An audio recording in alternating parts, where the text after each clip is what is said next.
ce qui vit, ce que je suis, ne cesse de t'adorer.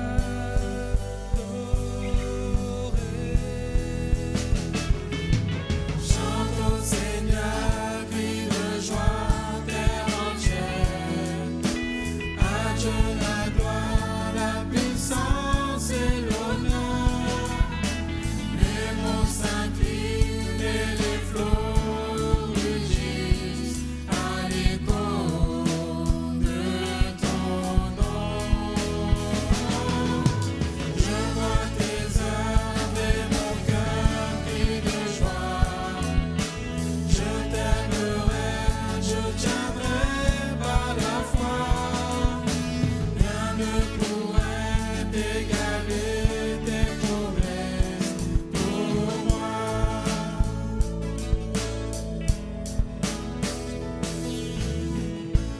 Oh Jésus, mon sauveur, Seigneur, nul n'est comme toi. Jour après jour, je te louerai, car ton amour est merveilleux.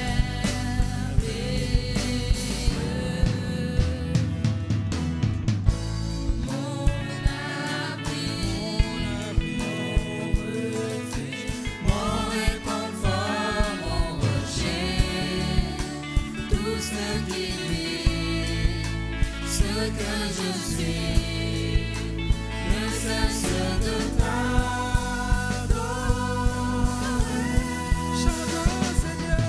Chante au Seigneur, crie de joie, terre entière. À Dieu la gloire, la puissance et l'honneur.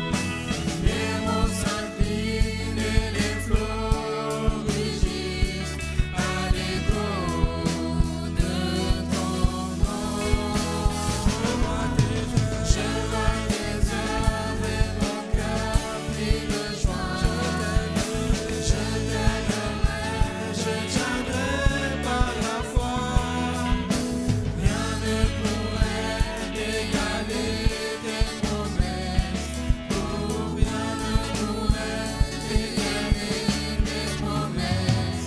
Oh, rien ne pourrait égaler tes promesses. Oh, rien ne pourrait égaler tes promesses pour moi.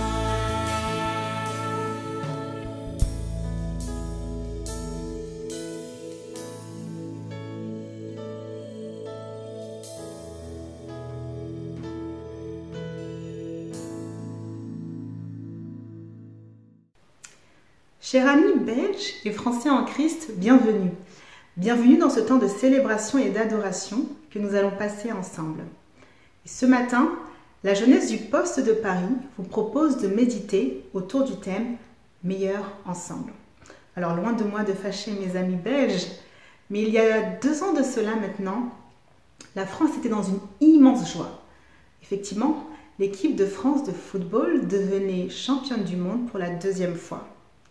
Et à cette occasion, une musique a été créée, une musique qui contient les paroles suivantes « On est ensemble ». Et quand on y réfléchit, il ne s'agit pas de l'effort d'un seul joueur ou de l'effort du coach uniquement qui a permis cette victoire, mais c'est l'effort de tout un chacun qui a permis à l'équipe de France de remporter la coupe.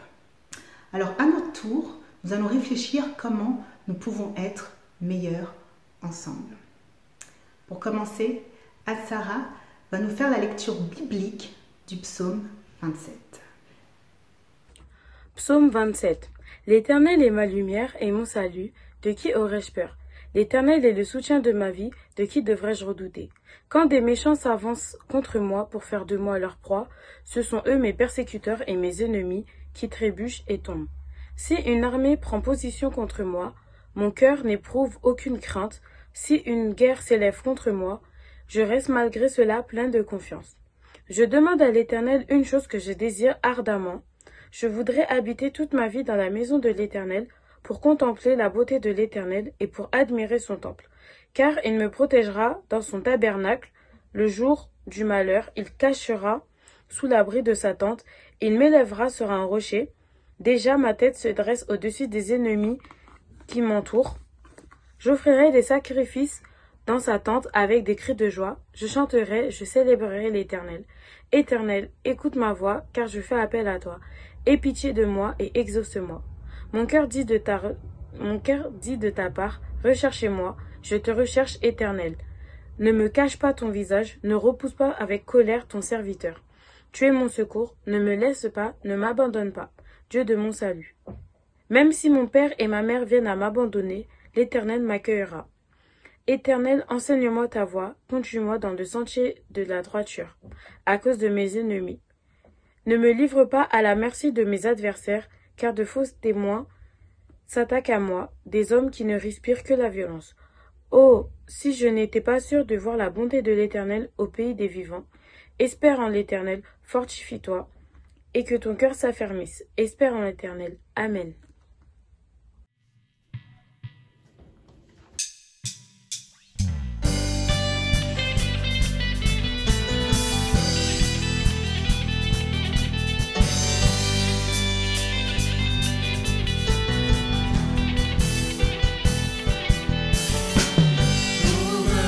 Célébrer Dieu, nous voulons l'adorer. Devant lui, nous nous couvrons.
nous allons lire le livre de Jacques 5, verset 16. Confessez donc vos péchés les uns aux autres et priez les uns pour les autres, afin que vous soyez guéris. La supplication du juste a une grande efficacité. Amen. Parole du Seigneur. Éphésiens, chapitre 6, verset 18. Faites en tout temps, par l'Esprit, toutes sortes de prières et de supplications. Veillez à cela avec une entière persévérance et en priant pour tous les saints. Seigneur, aujourd'hui j'aimerais prier pour la jeunesse. Guide-nous dans nos défis de chaque jour. Révèle à chaque jeune sa valeur et qu'il se sache aimé par toi.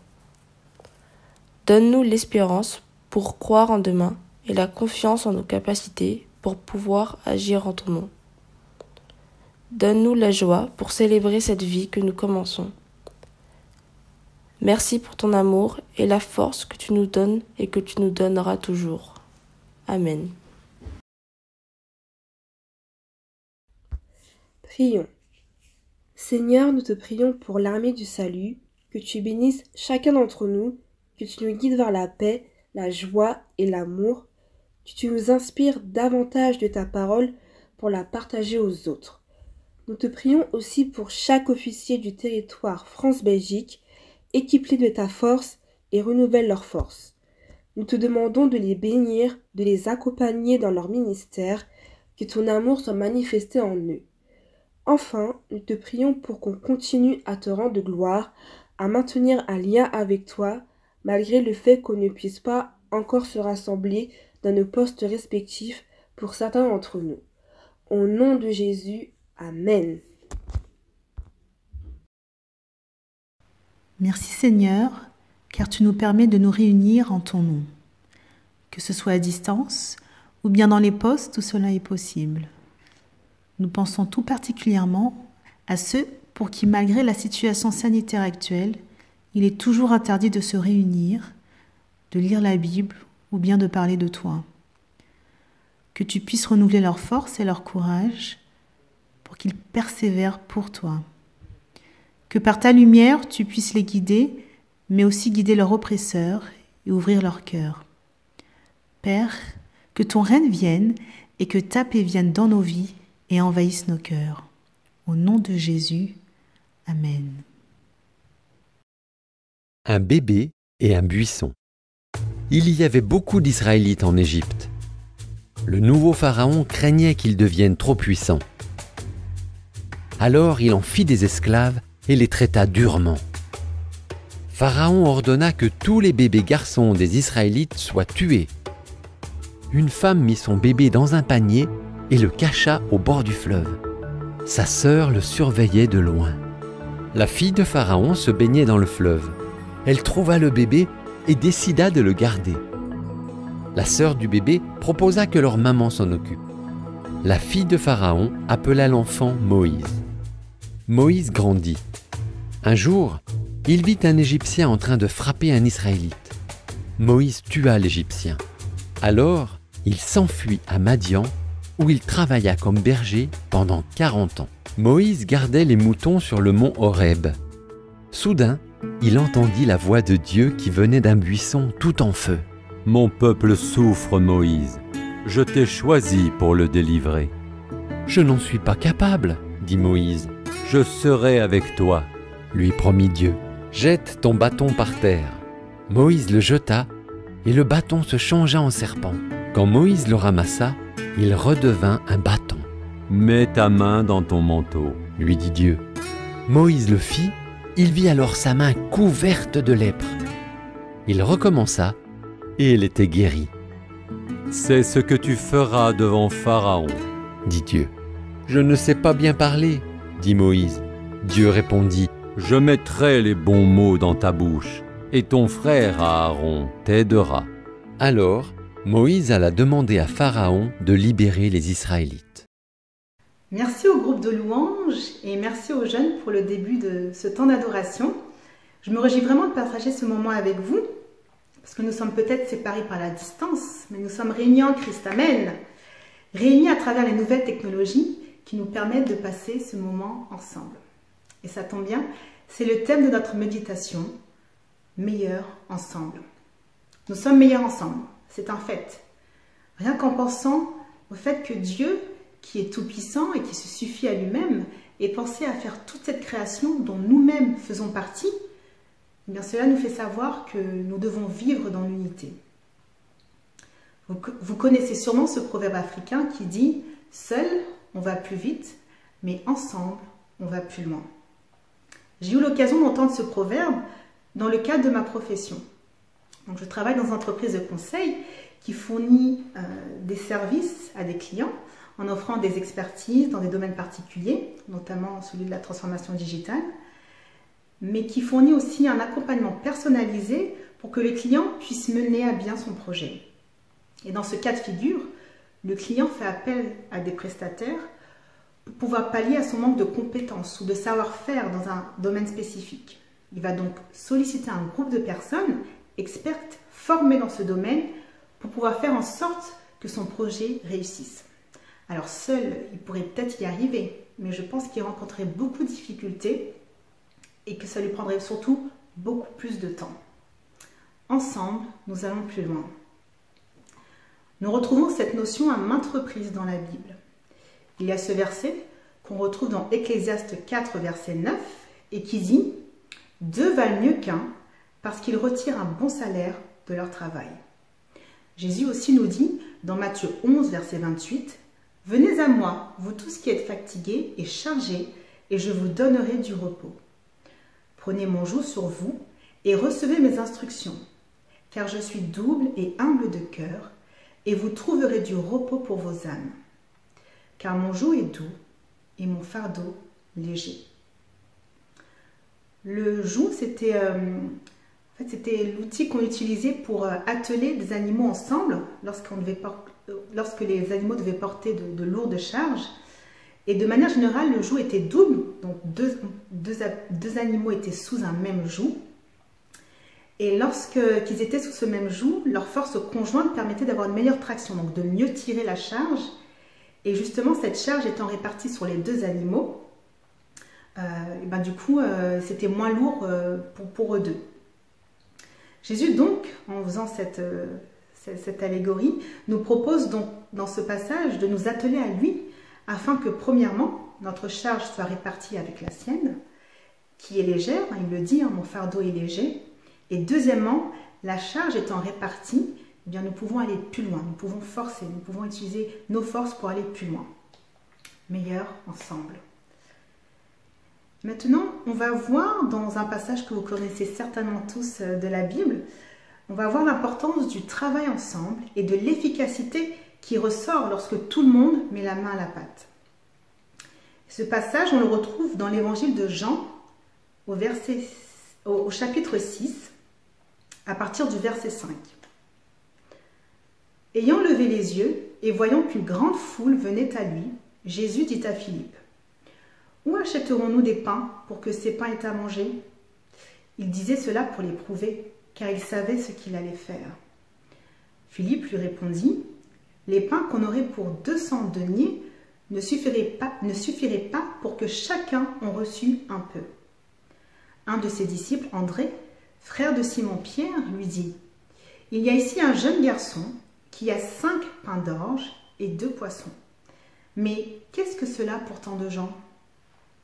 Jésus dit, « Faites-les asseoir. » Il y avait dans ce lieu beaucoup d'herbes. Ils s'assirent donc, au nombre de 5000 hommes environ. Jésus prit les pains, rendit grâce et les distribua à ceux qui étaient assis. Il leur donna de même des poissons, autant qu'ils en voulurent. Lorsqu'ils furent rassasiés, il dit à ses disciples, « Ramassez les morceaux qui restent, afin que rien ne se perde. » Ils les ramassèrent donc, et ils remplirent 12 paniers avec les morceaux qui restaient des 5 pains d'orge, après que tous eurent mangé. Le passage de la multiplication des pains est souvent cité comme l'un des grands miracles que Jésus a fait.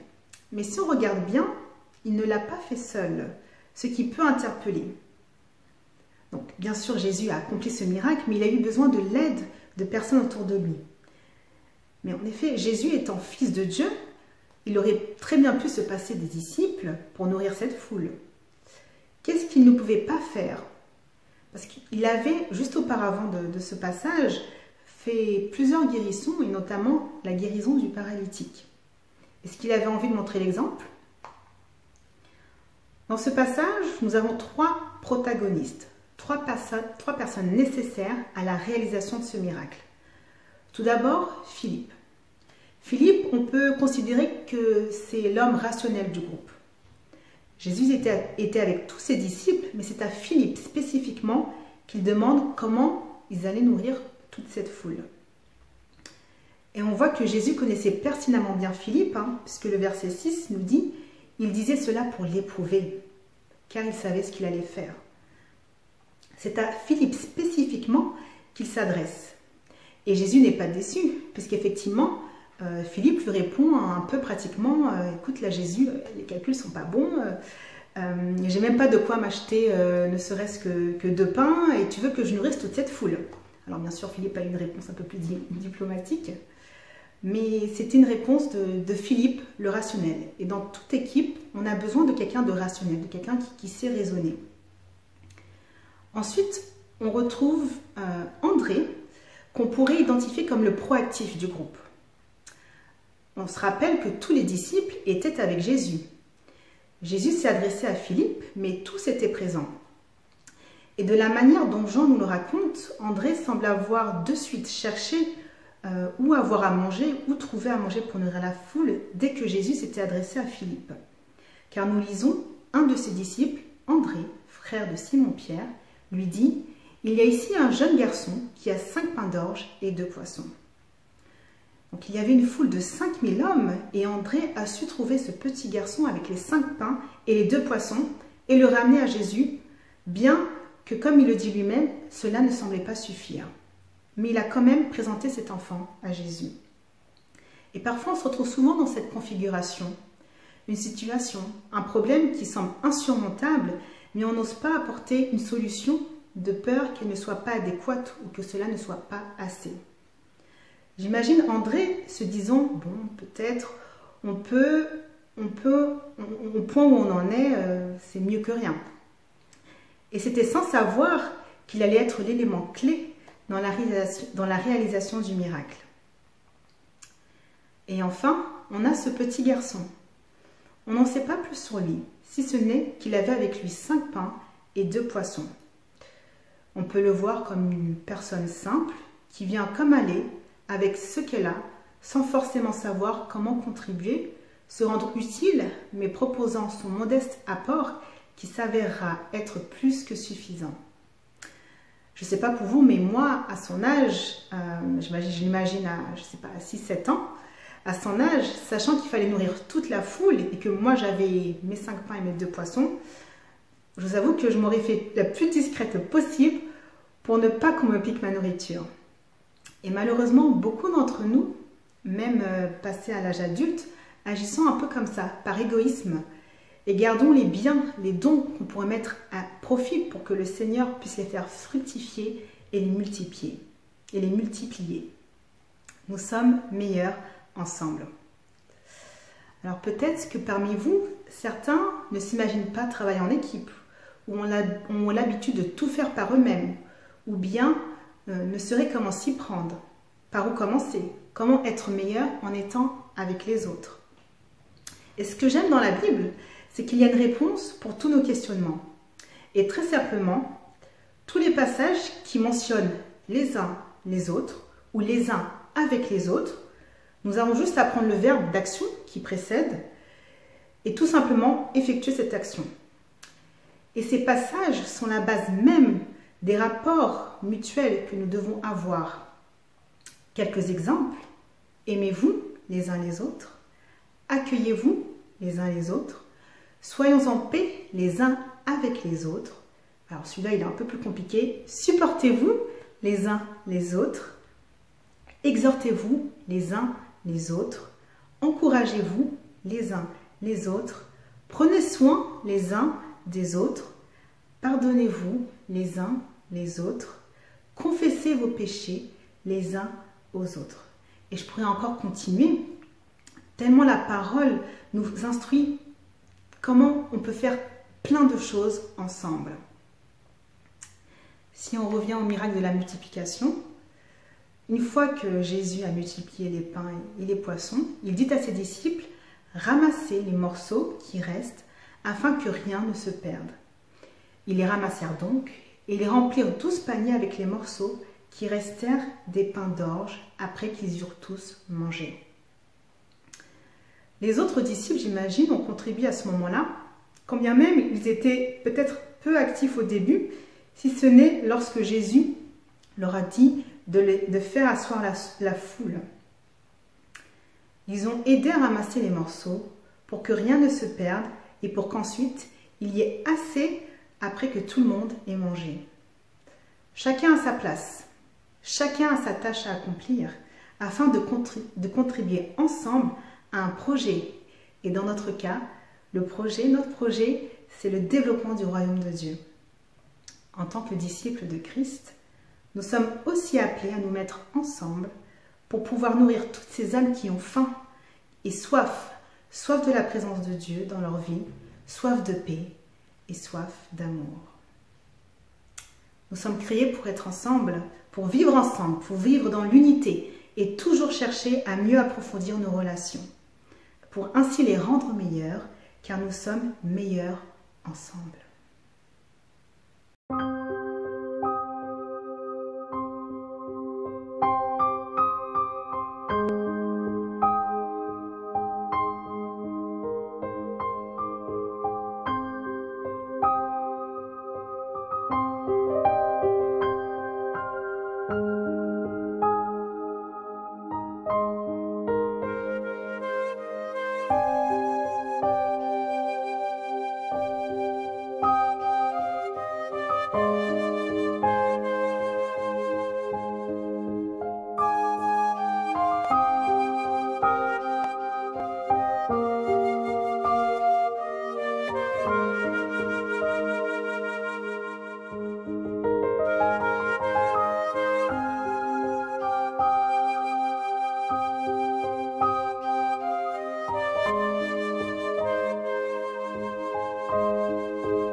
raconter, c'est l'histoire d'une personne qui a tout guidé.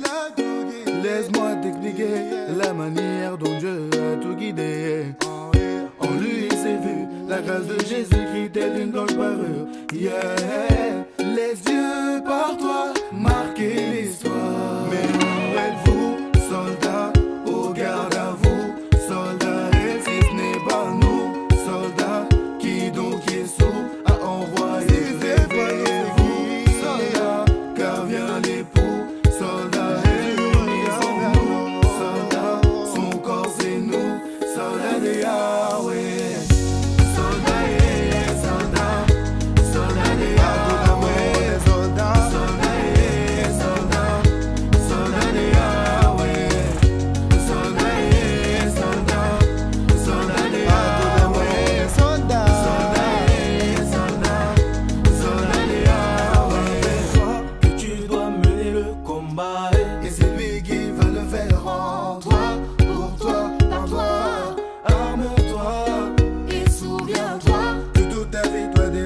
Jésus, que c'est lui le potier et toi l'argile, que c'est lui l'ouvrier et toi l'outil.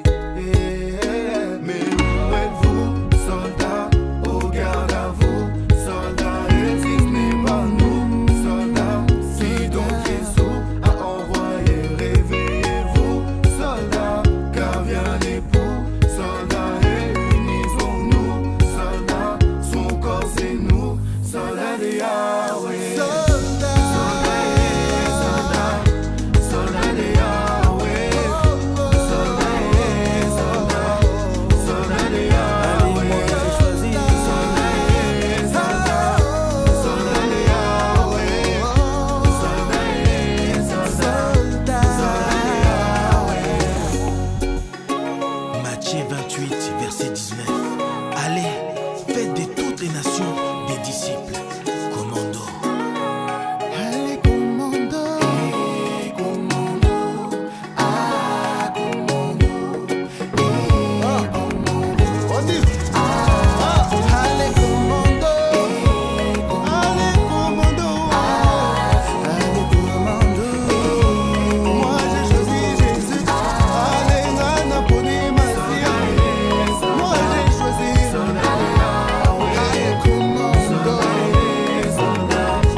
Et avant de nous quitter, je vous invite à recevoir cette parole que l'on retrouve dans Colossiens 3, verset 15.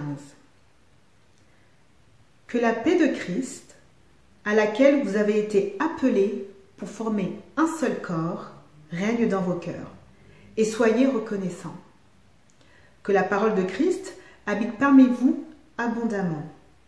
Instruisez-vous et exhortez-vous les uns les autres en toute sagesse par des psaumes, par des hymnes, par des cantiques spirituels, chantant à Dieu dans vos cœurs sous l'inspiration de la grâce. Que Dieu vous bénisse et dans l'attente de tous nous revoir, n'oubliez pas de rester sang et feu.